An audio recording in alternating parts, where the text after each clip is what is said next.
فاتحہ۔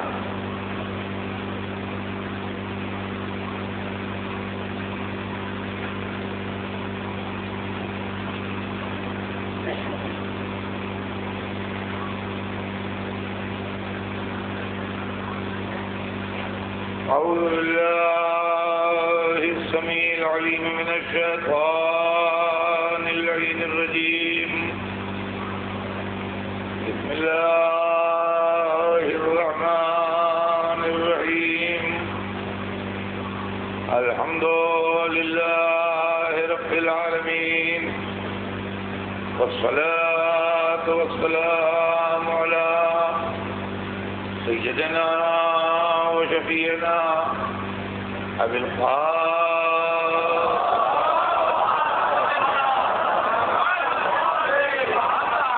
وآله الطيبين الطاهرين المعصومين، ولعنة الله على أعدائهم أجمعين من يومنا هذا إلى يوم الدين. أما بعد فقد قال الله سبحانه تبارك وتعالى في كتابه المبين وهو أصدق الصادقين: إن الدين عند الله الإسلام. صلوات عليه.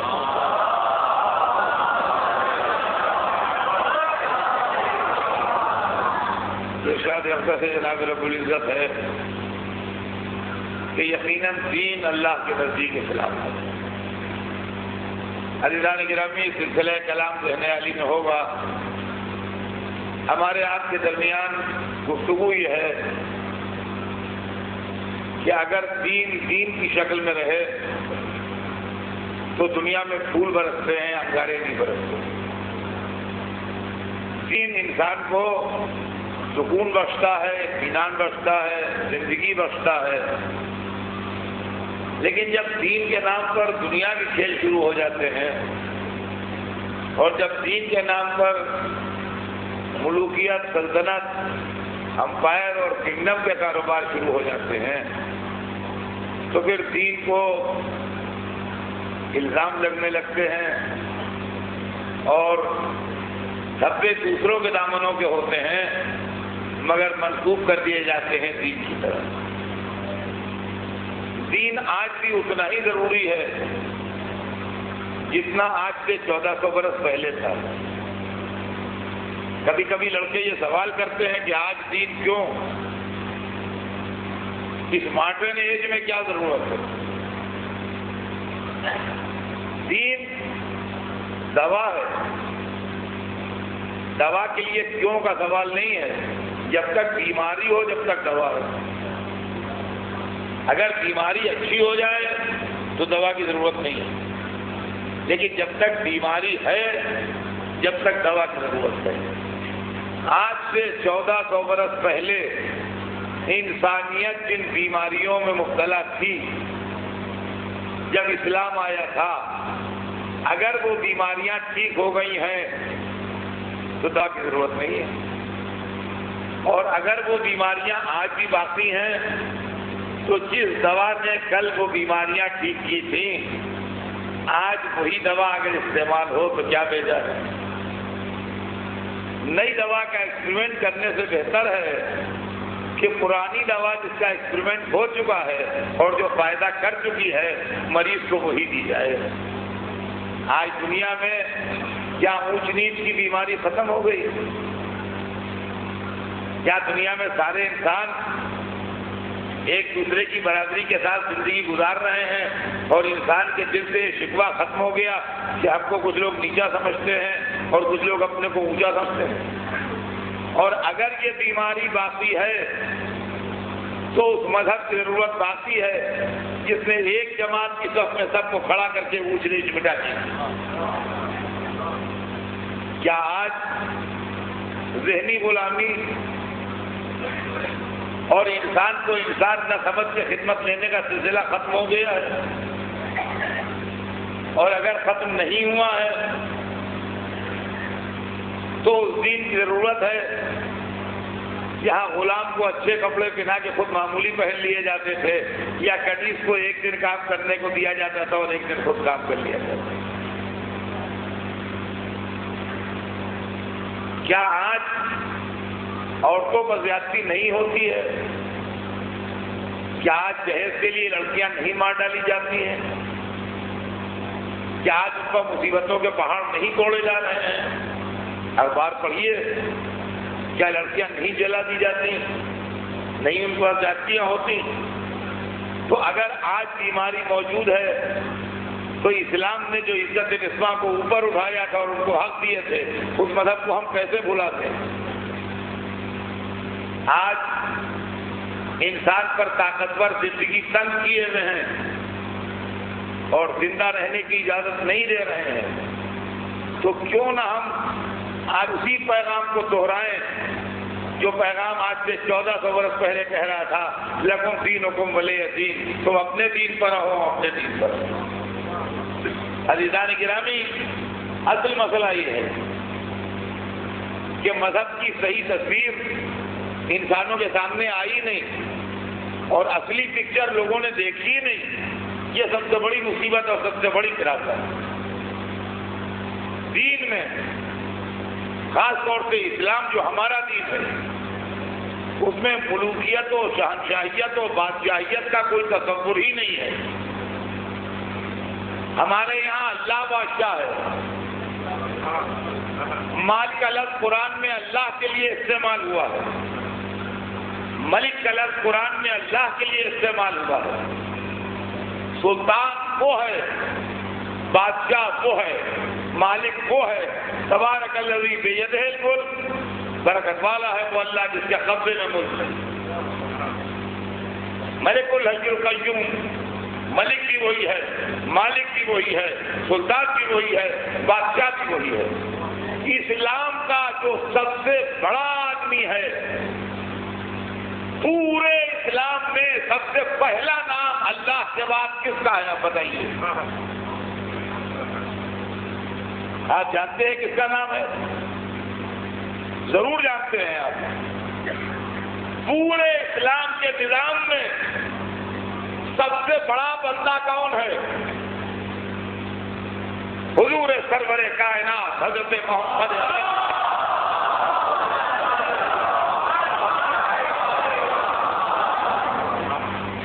پورے نظام اسلام کا سربراہ، سب سے عظیم، سب کا بزرگ، سب کا بڑا۔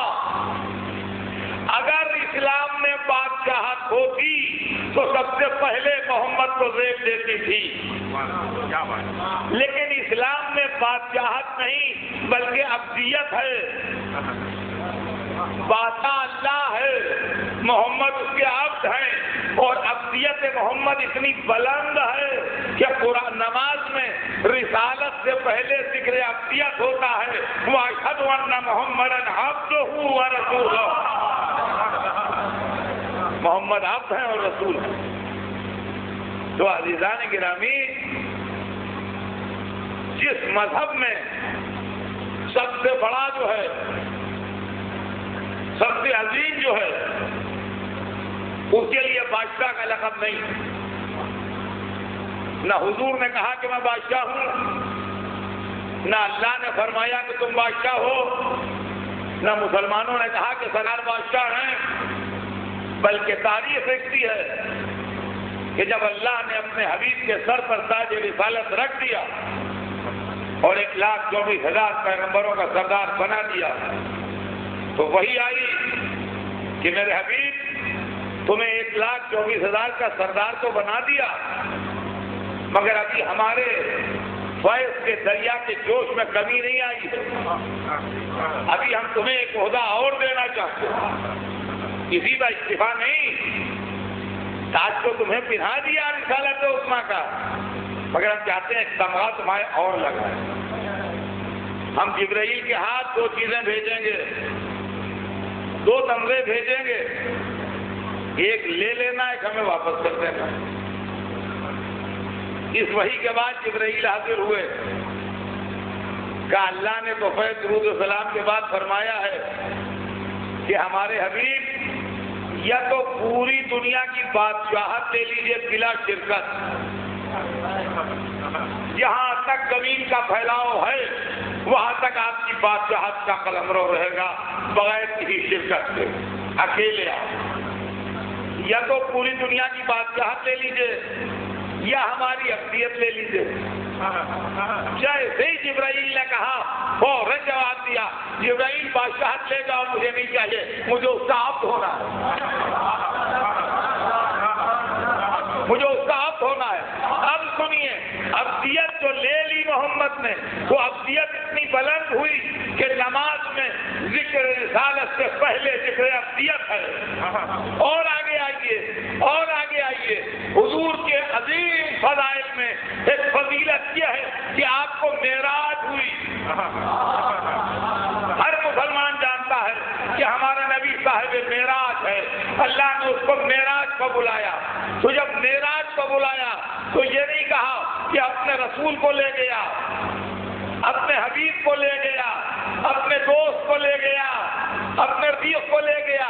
آیا معراج پڑھیے، سبحان الذی اسری بعبدہ، پاک ہے وہ اللہ جو اپنے عبد کو لے گیا۔ کلمہ معراج نصیب ہوئی ابدیت کو۔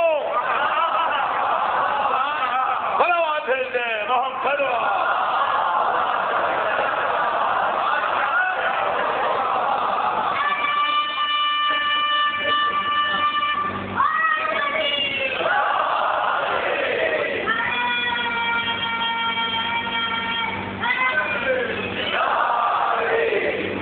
تو عزیزان گرامی، اس گفتگو کے بعد میں سمجھتا ہوں کسی بچے کے دماغ میں بھی کوئی ڈاؤٹ نہیں رہ جائے گا کہ اسلام میں ملوکیت، شہنشاہیت، بادشاہیت، تاجداری کی کوئی گنجائش نہیں ہے۔ اس لیے کہ اگر تاجداری کی گنجائش ہوتی تو پہلا تاج فرق محمد پر زیب دیتا۔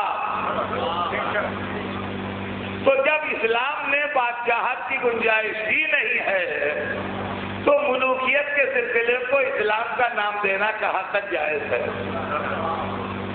سرور کائنات تشریف لائے اور آنے کے بعد انہوں نے اللہ کا دین پہنچایا، جس دین میں انسانوں کی بھلائی تھی، جس دین میں غریبوں کا فائدہ تھا، جس دین میں کمزوروں کی حمایت تھی، جس دین میں ویکر سیکشن کی مدد تھی، جس دین میں عورت، کالے، کچلے ہوئے، دبے ہوئے، پریشان، غریب، مصیبت زدہ عوام کے دکھ درد کا علاج تھا۔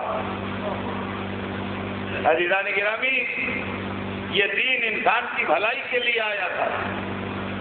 یہ دین اس لیے نہیں آیا تھا کہ ہم مسلمانوں کی جیب کے پیسے کاٹ کاٹ کے اپنے لیے محل بنائیں۔ رسول کی تصویر اگر آئینے میں دیکھنا ہے تو علی کو دیکھیے، علی کو دیکھیے جو کہہ رہے ہیں کہ جب تمہیں کوئی فاقے سے دکھائی دے تو یقین مانو کہ اس کے حصے کی روٹی کوئی دوسرا کھا رہا ہے، اس لیے کہ اللہ نے سب کا رزق خلق کیا۔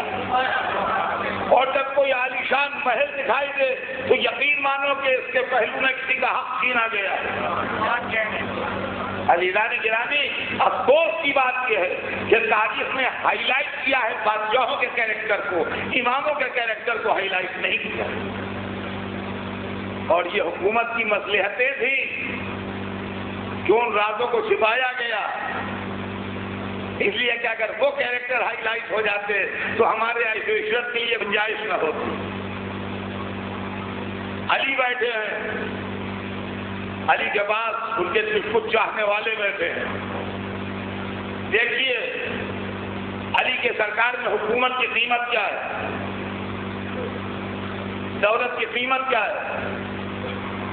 علی کے دربار میں علی بیٹھے ہیں، علی کے چاہنے والے بیٹھے ہیں، بیٹھے ہیں، سامنے دیوار ہے، دیوار پر چوٹیوں کی قطار چل رہی ہے، ان کے منہ میں چھوٹے چھوٹے دانے ہیں ذرا ذرا سے۔ اکثر آپ نے دیکھا ہوگا چونٹیاں منہ میں دانے لے کے چلتی ہیں، چونٹیوں کے منہ میں ذرا ذرا سے مننے دانے ہیں ان کی خوراک کے جو لیے ہوئے جا رہی ہیں۔ علی غور سے ان کو دیکھ رہے ہیں۔ ایک دفعہ لوگوں کی طرف مڑے، کہا اگر مجھے پوری دنیا کی حکومت بغیر شرکت کے اس شرط پر دی جائے کہ ان میں سے ایک چونٹی کے منہ سے دانا چھین لوں، اگر پوری دنیا کی حکومت اس شرط پر دی جائے کہ ان میں سے ایک چونٹی کے منہ پر دانا چھین لوں تو علی حکومت پر ٹھوکر مار دے گا، چونٹی کے منہ سے دانا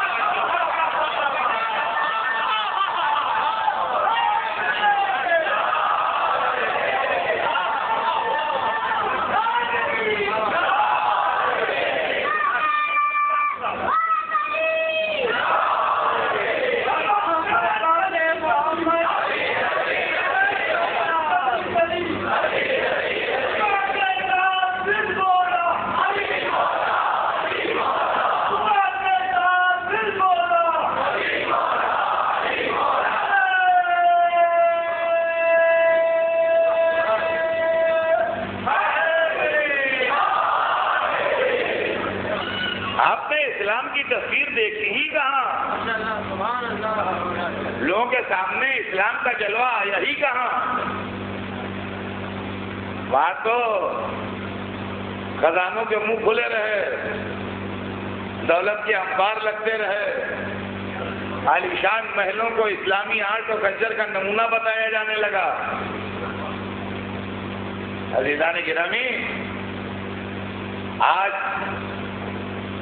ضرورت اس بات کی ہے کہ یا تو شخصیتوں کی محبت چھوڑیے یا اسلام کی محبت چھوڑیے۔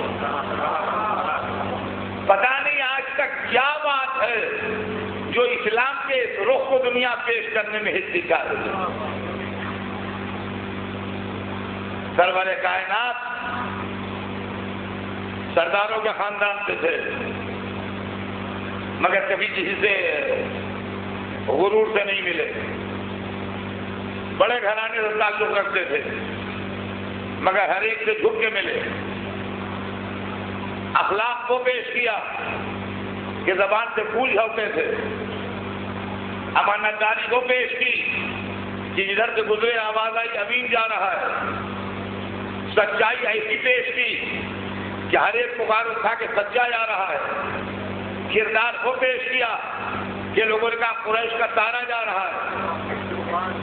40 برس تک اپنے کردار کا لوہا جب منوا لیا تو اللہ کا دین پیش کیا، اور جب اللہ کا دین پیش کیا تو وہ جن کے نظام پر ٹھیس لگ رہی تھی انہوں نے دین خدا کی مخالفت شروع کی، اور وہ جن کو فائدہ ہو رہا تھا انہوں نے اسلام کو قبول کرنا شروع کیا۔ نتیجہ یہ ہوا کہ ابتدا میں جنہوں نے اسلام قبول کیا وہ کمزور لوگ تھے، وہ غریب لوگ تھے، وہ ویکر سیکشن تھا، وہ غلام تھے، وہ کنیزیں تھیں، وہ بے جتھے کے لوگ تھے۔ مخالفت شروع ہوئی، مخالفت میں باپ دادا کے رسم و رواج کا حوالہ دیا گیا، خاندانی پرمپراؤں کا حوالہ دیا گیا، کسٹم اور ٹریڈیشنز کا حوالہ دیا گیا۔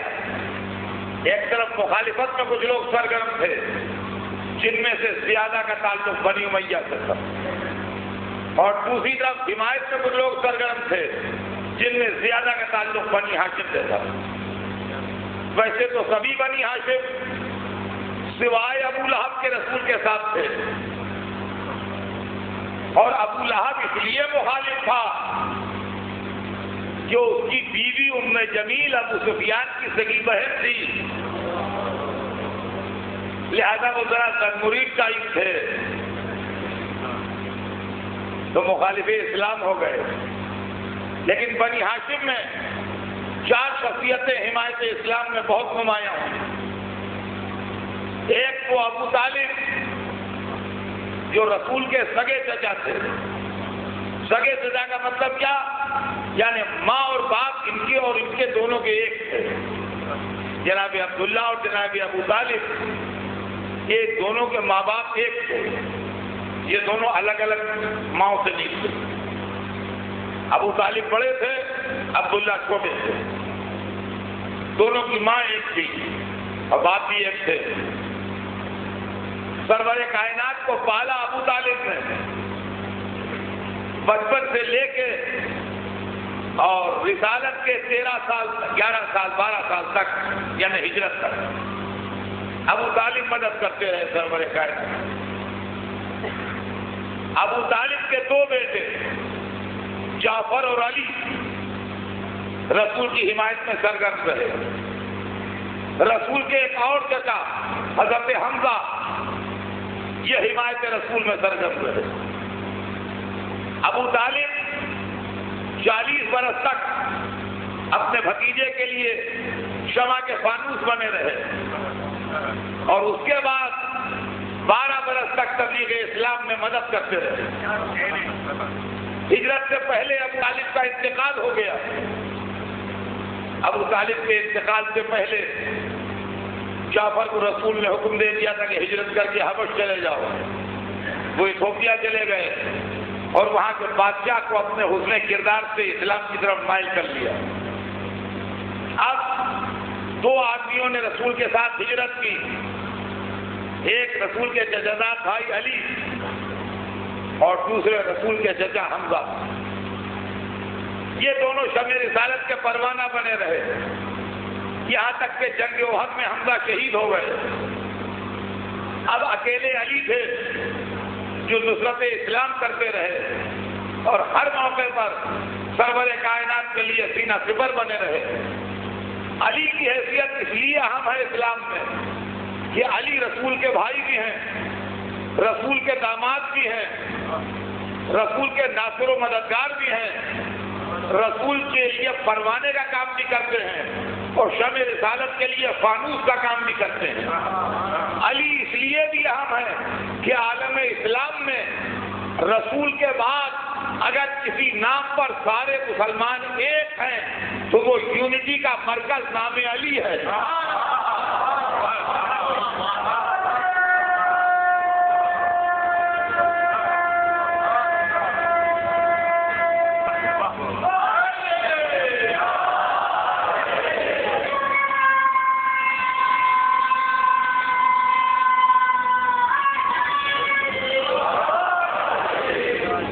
اسلام میں ہر زمانے میں ایسے لوگ رہے بقول قرآن کا لفظ ذہن میں رہے. اسلام میں ہر زمانے میں ایسے لوگ رہے بقول قرآن جن کے دل میں اسلام نہیں سمایا. چنانچہ انہی لوگوں میں آج بھی ایسے ہیں جو کہتے ہیں کہ علی کا نام کانٹروورشل ہے. علی ہی کا نام وہ ہے جو کانٹروورشل نہیں ہے, اس لیے کہ مسلمانوں کا کوئی فرقہ ان کو خلیفہ راشد کہہ کے مانتا ہے, کوئی فرقہ امام اول کہہ کے مانتا ہے, کوئی فرقہ پیروں کا پیر کہہ کے مانتا ہے. غلط مسلمان جس راستے سے بھی جنت میں جائے وایا علی جاتا ہے, علی کو چھوڑ کے نہیں جاتا.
اگر یہ شخصیت پیش کی جائے تو دنیا کا ہر انسان متاثر ہوگا.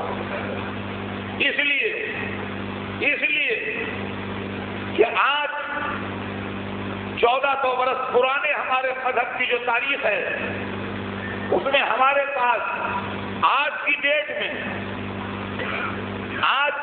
میں جو آثار ہیں اس وقت کے اس میں 3 ہی چیزیں ہیں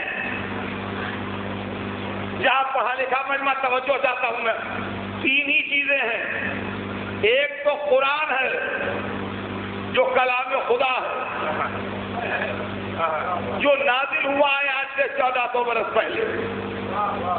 تو اس دور کی سب سے پہلی سب سے اہم چیز جو ہمارے ہاتھ میں ہے وہ قرآن پاک ہے، جو آج سے 1400 برس پہلے انسانی ہاتھوں میں آیا. دوسری چیز جو اس زمانے کی ہمارے ہاتھ میں ہے وہ حدیث نبوی ہے، ارشاد سرور کائنات کے مجموعے حدیث کی کتابیں جو اس زمانے کی چیز ہیں جس وقت اسلام آیا. ایک چیز اللہ سے متعلق ہے، ایک چیز رسول سے متعلق ہے. اب اس کے بعد جو بزرگان اسلام کا طبقہ ہے اس میں کی کوئی یادگار کسی کے پاس ہے کہ نہیں؟ تو تاریخ اکیلے علی کا نام لیتی ہے، جس کی نہج البلاغہ اس زمانے کی چیز آج بھی ہمارے ہاتھ میں.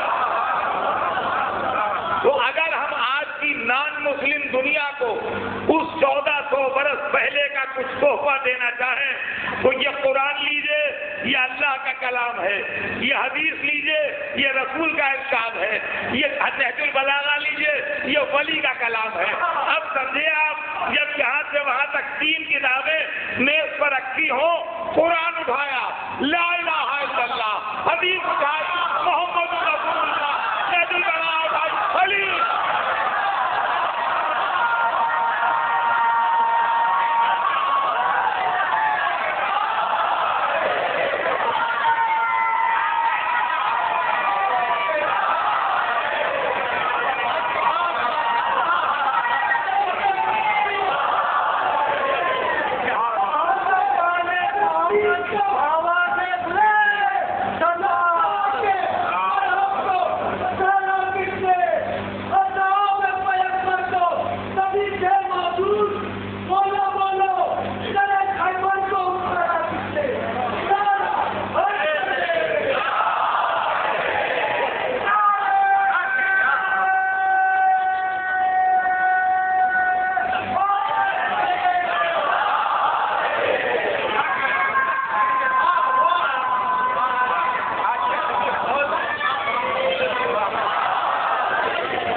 کہ جنہوں نے رسول کی گود میں پرورش پائی.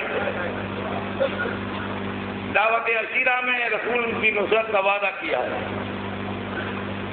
شب ہجرت بستر رسول پر جان بیچ کے سوئے.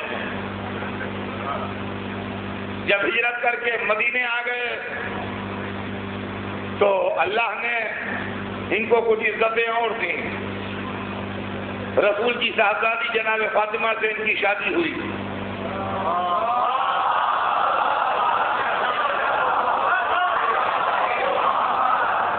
اس طریقے سے یہ رسول کے داماد بھی ہو گئے. اللہ نے اپنے حبیب کو بیٹے عنایت فرمائے تھے، مگر اللہ کی مشیت تھی وہ صاحبزادگان بچپنے ہی میں رحلت کر گئے. 2 بیٹے بی بی خدیجہ سے ہوئے تھے، 1 صاحبزادے بی بی ماریہ قبطیہ سے ہوئے تھے، لیکن یہ تینوں بیٹے بہت چھوٹے سے سن میں رحلت کر گئے. یہ اللہ کی مرضی تھی، اس کو اختیار. حبیب کو بیٹے دیے بھی، لے بھی لیے، لیکن اللہ نے رسول کو بیٹی دی. اس بیٹی کا رشتہ علی سے ہوا اور اس بیٹی کو اللہ نے 2 بیٹے دیے. جب بیٹی کو 2 بیٹے ملے تو یہ رشتے میں رسول کے نواسے ہوئے. عام طور سے آدمی کی نسل اس کے پوتے سے چلتی ہے، نواسے سے نہیں چلتی. دستور دنیا یہ ہے کہ آدمی کی نسل اس کے بیٹے کے بیٹے سے چلتی ہے، اس کی بیٹی کے بیٹے سے نہیں چلتی. لیکن اللہ کو سارے اختیار ہیں، وہ جو چاہے وہ کر سکتا ہے. اس نے ایک بڑے کانٹروورشل موقع پر رسول سے کہہ دیا کہ بیٹوں کو بلاؤ.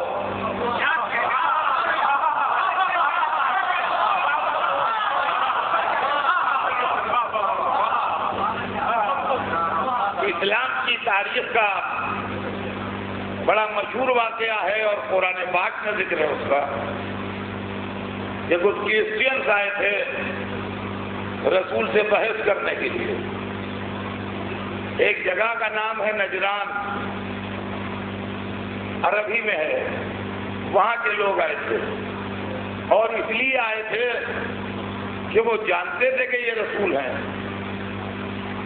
مگر جب ان کے علاقوں میں اسلام کا چرچا ہونے لگا تو انہوں نے اپنے لوگوں کو یہ کہہ کے مطمئن کیا کہ ہم جاتے ہیں، جا کے ان سے بات کریں گے اور دیکھیں گے کہ یہ وہی رسول ہیں جن کا ذکر ہماری کتابوں میں ہے یا کوئی اور آدمی ہیں، اور اگر وہی ہوں گے تو ہم خود بھی مان لیں گے اور تم سے بھی کہیں گے کہ مان لو، اور اگر وہ نہیں ہوں گے تو بھی کوئی بات ہی نہیں ہے. یہ تو پبلک سے کہا انہوں نے. اندر یہ طے کیا کہ جا کے 2-3 دن باتیں کریں گے ادھر ادھر کی، اور اس کے بعد آگے کہہ دیں گے کہ ہم مل آئے، ان سے باتیں کرائے، ان سے ڈسکشن کرائے. وہ ہم کو قائل نہیں کر پائے، ہم کو مطمئن نہیں کر پائے. یہ وہ نہیں ہے تاکہ اس کے لوگ بھی کنٹرول میں رہیں اور گڑبڑ نہ ہونے پائے. اس نیت سے آئے تھے. تاریخ لکھتی ہے کہ 3 دن باتیں ہوئی. 3 دن باتیں ہوئی مگر کیس کو 3 منٹ کے اندر ہار گئے تھے. کیس 3 منٹ کے اندر ہار گئے تھے. زبردستی کٹھوجتی کرتے رہے. کٹھوجتی کرنے کا کوئی دنیا میں علاج نہیں ہے. میں جانتا ہوں، میں کوئی بات آپ بتائیں مجھے معلوم ہو جائے، جانتے ہوئے بحث کروں، اس کا دنیا میں کوئی علاج نہیں. ایک یہ تھا کہ عیسیٰ خدا کے بندے ہیں کہ خدا ہیں، خدا کے بیٹے ہیں، خدائی میں شامل ہیں کہ خدا کے بندے ہیں. ایشو یہ تھا. اسلام یہ کہہ رہا تھا کہ عیسیٰ خدا کے بندے ہیں. کرسچینٹی یہ کہہ رہی تھی عیسیٰ خدائی میں شامل ہے، خدا کے بیٹے ہیں. جب وہ لوگ گفتگو کرنے بیٹھے تو حضرت رسول نے حضرت عیسیٰ کی تعریف کرنا شروع کی کہ حضرت عیسیٰ بہت اچھے تھے، بہت عمدہ تھے، کیا کہنا، سبحان اللہ، بہت اچھے بزرگ تھے. تھوڑی دیر تعریف کرتے رہے. یہ لوگ تعریفیں سن کے خوش ہوتے رہے. اس کے بعد کہا کہ بس ایک بات ان کی ہمیں اچھی نہیں لگتی کہ وہ عبادت نہیں کرتے تھے بالکل، اور ہر طرح بہت عمدہ آدمی تھے مگر عبادت نہیں کرتے تھے. بس جیسے ہی کہا کہ عبادت نہیں کرتے تھے ویسے ہی وہ سب سیدھا گئے. آپ کیسی بات کرتے ہیں، ان سے بڑھ کے عبادت کرنے والا کون ہوگا؟ وہ ایسی عبادت کرتے تھے، ایسی عبادت کرتے تھے. اب انہوں نے 10-5 باتیں ان کی عبادت سے سنا دی ہے. جب سنا دیا تو رسول اللہ کا بھیا کی بحث کا ہے کہ اگر وہ خدا دے تو کس کی عبادت کرتے ہیں؟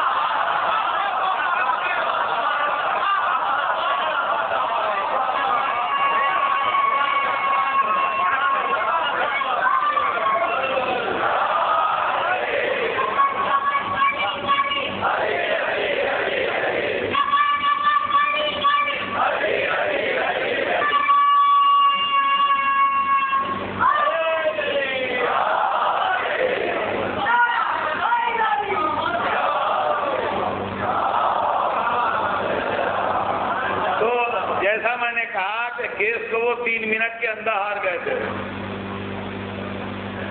کیس میں تو جان تھی نہیں مگر وہی کٹھوجتی بحث. اب 3 دن کے بعد وہ جانے والے تھے. اب جب جانے والے تھے تو قرآن نے انہیں روکا. ومن حاجک فیہ من بعد من العلم، میرے حبیب اگر اس کے بعد بھی کٹوتی کرے جبکہ آپ کے پاس علم آ چکا، فقل تعالوا ابنانا و ابناکم و نسانا و نساکم وانفسنا وانفسکم، تو ان سے کہہ دو کہ تم اپنے بیٹوں کو لاؤ، ہم اپنے بیٹوں کو لائیں، تو اپنی عورتوں کو لاؤ، ہم اپنی عورتوں کو لائیں، تو اپنے نفسوں کو لاؤ، اپنے نفسوں کو لائیں۔ دیکھیے یہ مطالبہ اگر نصارہ کی طرف سے ہوتا کہ آپ اپنے بیٹوں کو لائیے، ہم اپنے بیٹوں کو لائیں، تو ہم یہ سوچ سکتے تھے کہ انہیں نہیں معلوم ہوگا کہ ان کے بیٹے نہیں ہیں۔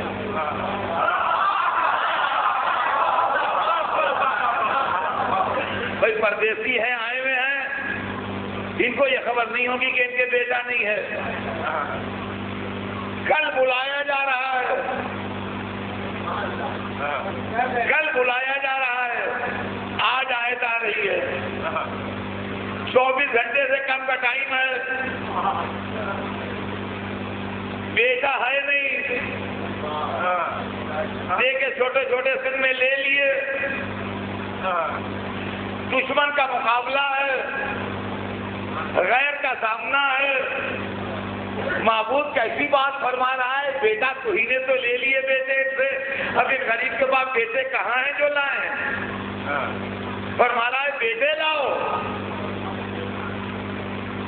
اب دیکھیے سویرے کیا ہوتا ہے، لیکن جب سویرا ہوا تو بات سمجھ میں آئی کہ شب ہجرت اسی لیے نفس علی خرید کے رکھا تھا، شب ہجرت اسی لیے نفس علی خرید کے رکھا تھا کہ یہ 2 بیٹے جو علی کے تھے یہ اللہ نے علی سے لے کے محمد کو دے دیے، یہ بیٹے تمہارے ہیں، یہ بیٹے تمہارے، آپ علی وہ ہیں جن کے بیٹے اللہ نے لے کے محمد کو دیے، اور ان دونوں بیٹوں سے جو نسل چلی وہ نسل پاک رسول کہلائی۔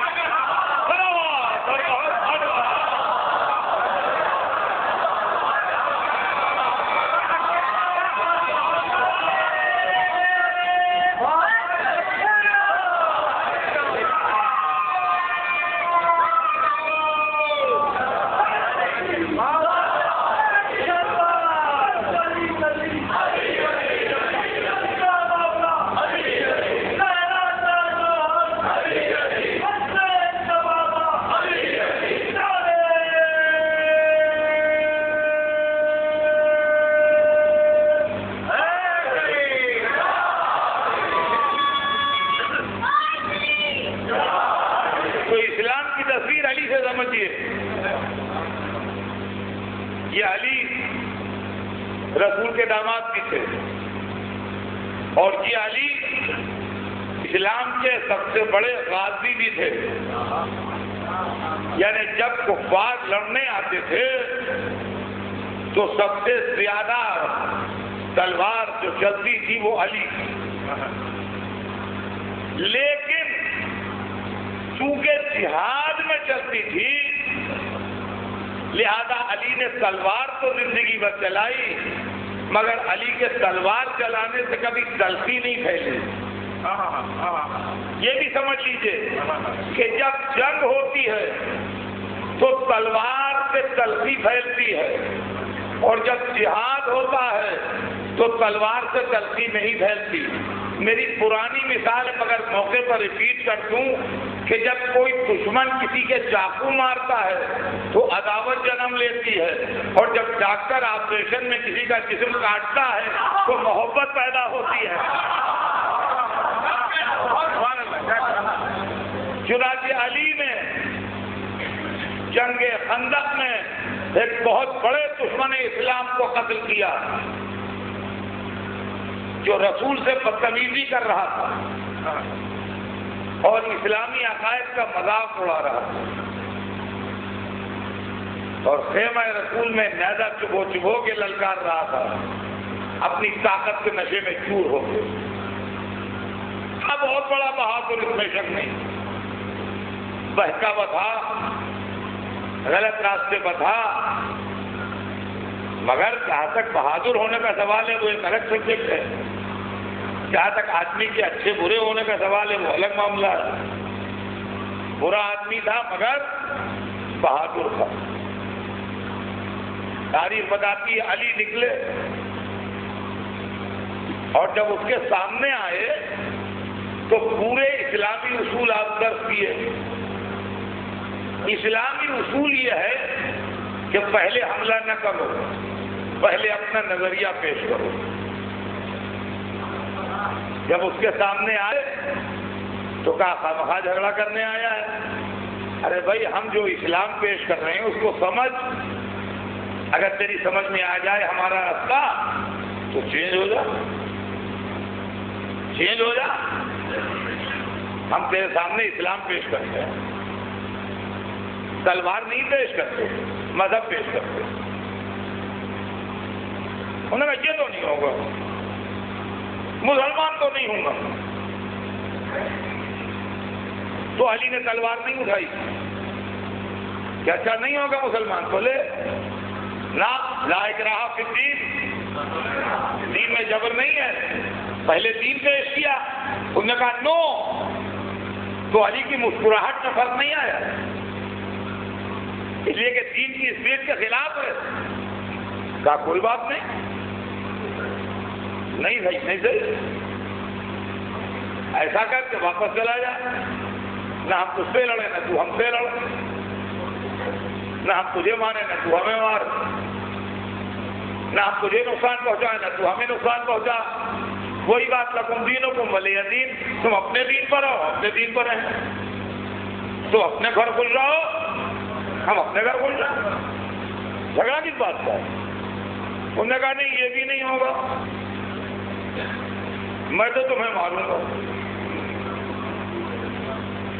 میں تو تمہیں تم سے نپٹوں گا. ٹھیک ہے اگر نپٹ نہیں ہے تو آ جا. اب آ گیا وہ، چلی تلوار، تلوار چلی تو علی نے اس کو مار گرایا. عرب کا رواج یہ تھا کہ میت سے ایک ایک اسلحہ اور ایک ایک کپڑا اتار لیتے تھے، اور حق اس کا ہوتا تھا جس نے اسے مارا ہے. لیکن علی تھے، وہ لڑائی نہیں لڑ رہے تھے، جہاد کر رہے تھے. لڑائی میں کپڑے اتارے جاتے ہیں، سامان چھینا جاتا ہے، جہاد میں نہیں.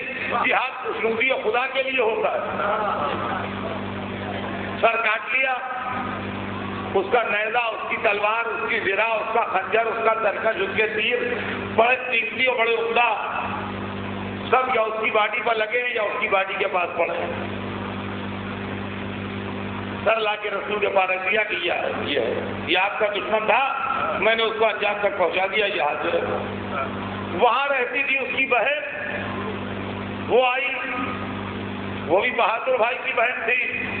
اس نے دیکھا، اس نے کہا بھیا تیرا مرنا ایسا تھا کہ بہن زندگی بھر ہوتی، مگر دیکھ کے تسلی ہو گئی، تیرا قاتل کوئی شریف النسب و بہادر آیا.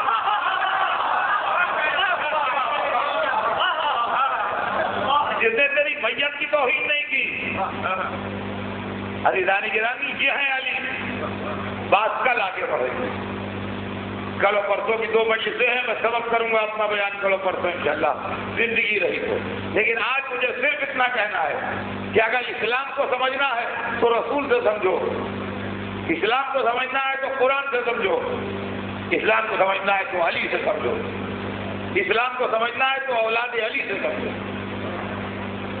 علی وہ بے نیاز بندے تھے جنہوں نے اللہ کی محبت میں ہر چیز اپنی دے دی اور کچھ نہ مانگا. زندگی میں ایک ہی شے مانگی اور وہ مانگا ایک بیٹا. جس علی نے کچھ نہ مانگا اس علی نے بیٹا مانگا. یا علی حسن حسین جیسے 2 بیٹے مل گئے، اب بھی بیٹے کی ہاتھ خواہش موجود ہے.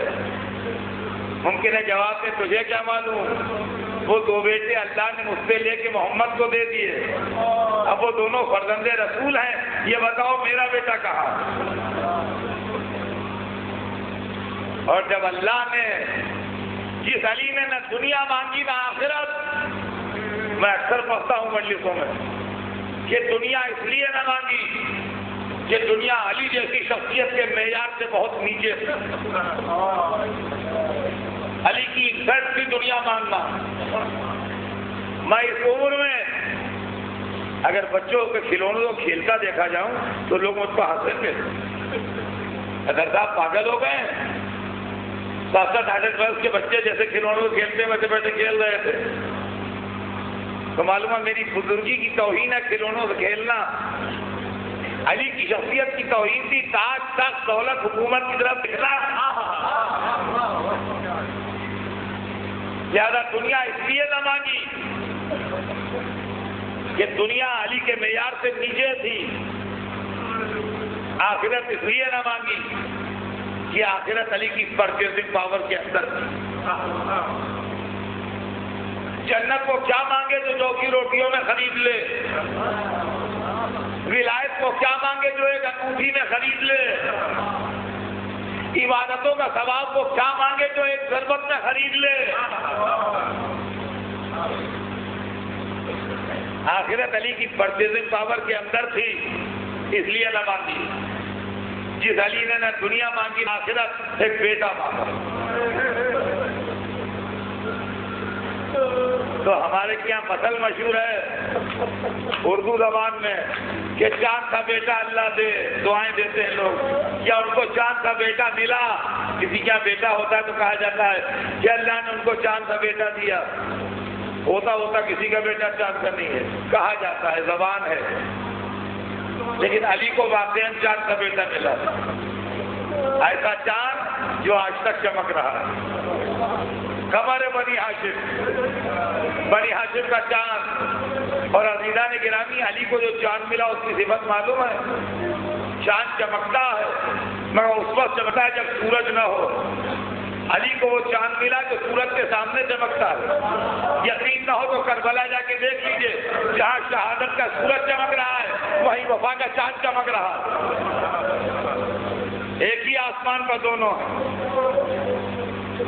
یہ عباس تھے جو زندگی بھر حسین کا پروانہ رہے. جب کسی نے پوچھا کہ میں حسین کا غلام ہوں. جب کسی نے پوچھا کہ میں حسین کا غلام ہوں. کبھی بھائی نہ کہا. قدرت نے کہا عباس تو نے ہمیشہ اپنے کو عبد کہا. تو نے ہمیشہ اپنے کو عبد کہا. تم مرتبہ دیکھ اپنا مرتبہ دیکھ. چھٹے امام سے منسوب ہے زیارت حضرت عباس. پڑھیے کتابوں میں لکھی ہے. جو لوگ کربلا جاتے ہیں وہی پڑھتے ہیں. یہاں بھی پڑھتے ہیں لوگ. شب جمعہ آج پڑھ لیجیے گا.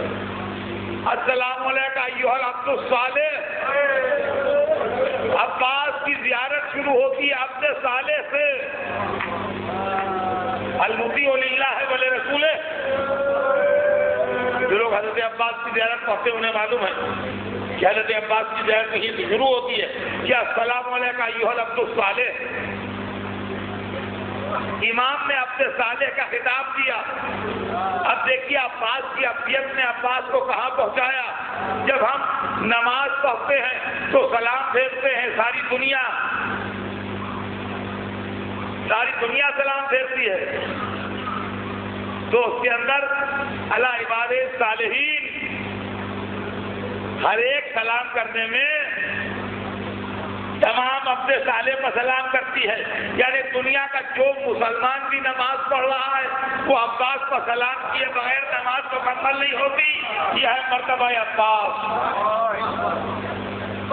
عزیزوں آج 8ویں رات آ گئی اور 8ویں رات ہم عباس کا ماتم کرتے ہیں. عباس حسین کے لشکر کے سردار تھے. عباس حسین کے لشکر کے علمدار تھے.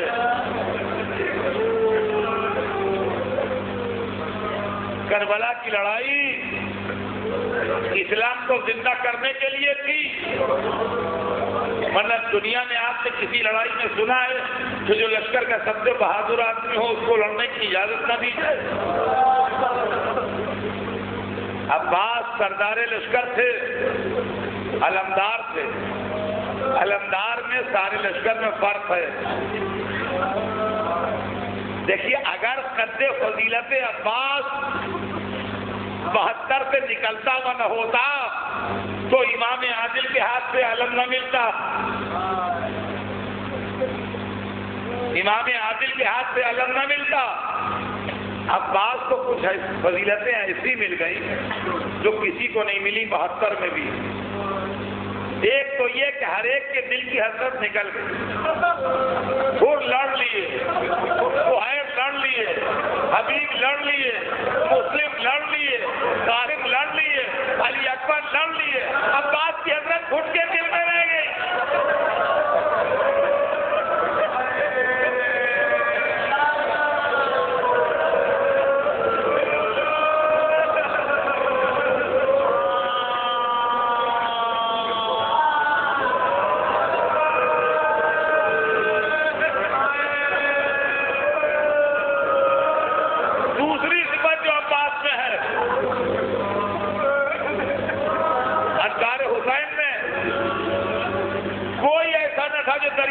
دیکھتا بقول انیس پیاس ایسی تھی کہ آ گئی جا ہوٹوں پر، صابر ایسے تھے کہ تھیلی نہ دبا ہوٹوں پر۔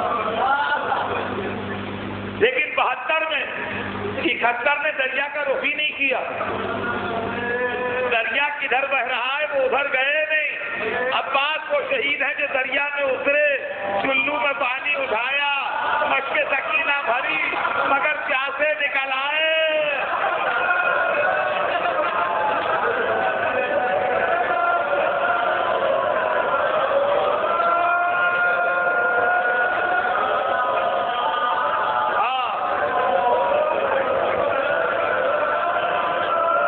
ابھی 2-3 منٹ بیان اور ہوگا، سنے جائیے۔